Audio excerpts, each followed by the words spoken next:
Another bright sunny day in the valley, so I went up valley to Mazama to go hike up Sandy Butte. For now it's just a logging road, but it's in the shade and it's uphill, so it's good training.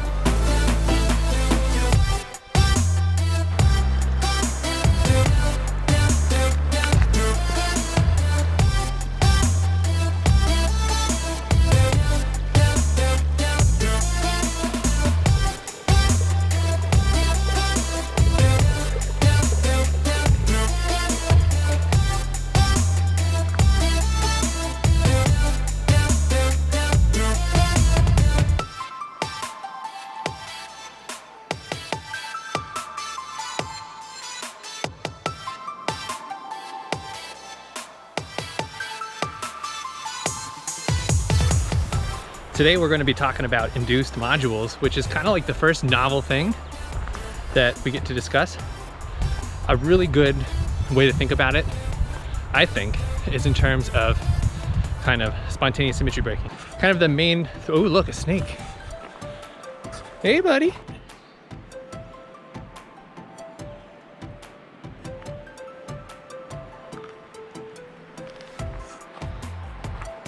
The main thrust of what we're talking about today in lecture is kind of like if you have some representation of some algebra and that algebra happens to sit in some larger algebra, can we come up with a representation kind of latent in that larger algebra? Is there some way to talk about it? This is familiar from physics as an issue from like spontaneous symmetry breaking, right? So suppose you've got SU5, grand unified theory. You want to break that down to SU3 color. The symmetry generators, the gauge bosons if you like, should still be there somewhere in physics. So the question is, how do you write that down? We're going to construct a module based on the SU3 module to kind of represent that SU5 thing. Hey, what's up? Good. I mean, it's not totally the same thing because we're talking about group representations, but as long as we stick to the bosons, it's more or less in the ballpark. Next time, tomorrow, we're going to be talking about group representations. And you can do lots of fun things by combining them together. But first things first.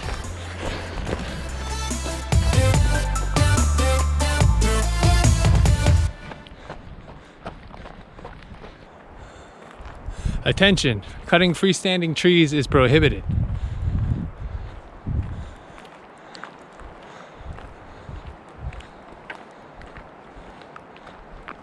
Guy who clearly tried to cut the tree.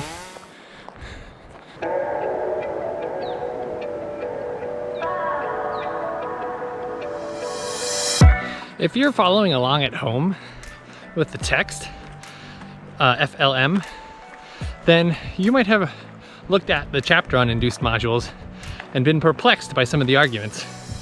You know, one of those guys is clearly a category theorist, an arrow theorist, which is fine. It's a beautiful subject, has a lot of implications to physics, especially when iterated.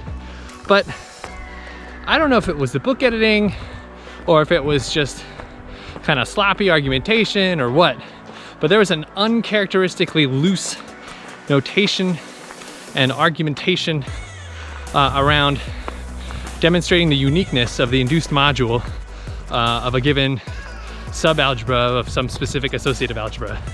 But suffice it to say, I'll try my best in the lecture to try to clean up the argument, or at least show a better faith diagram that you can chase yourself. One of the things that I'm slowly learning now that I didn't fully appreciate in school is when I'm trying to learn from a textbook. The first time you go through a lot of stuff, the arguments are hard to parse out sometimes. They're not clear. Could mean that you just need to go over it again and again and again. Often it means that it could have been written better, but sometimes it is so ass backwards that it's very clear that somebody messed something up.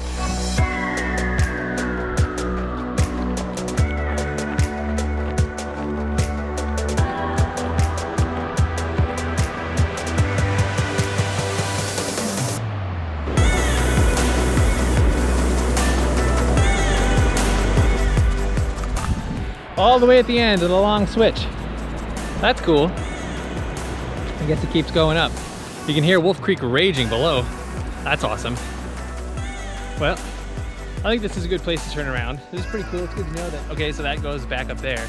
And over there, I guess, probably goes down for a while. Maybe down to the creek. So, anyway, lots to do today. Let's turn around. This would be a good training run. Well, I followed a deer trail, I guess. It looked pretty legit for a while, up to nowhere. Now it's just covered in these flowers.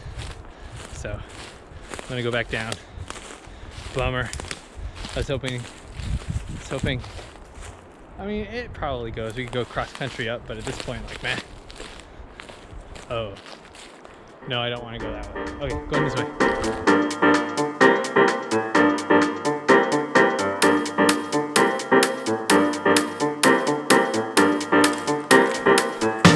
I mean, I swear to God, there are even shoe prints.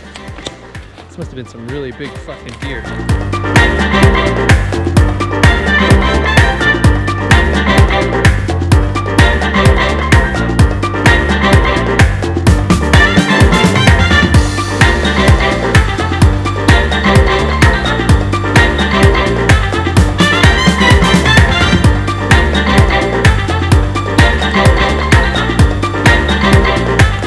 Tighten this up.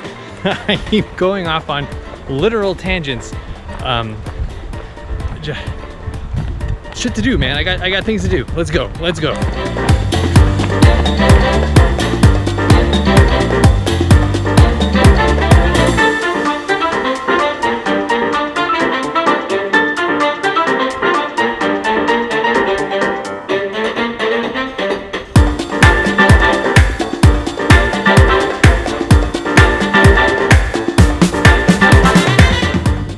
Category theory probably deserves its own YouTube channel. Anybody? John? Emily? You guys? That'd be awesome. Okay, until next time.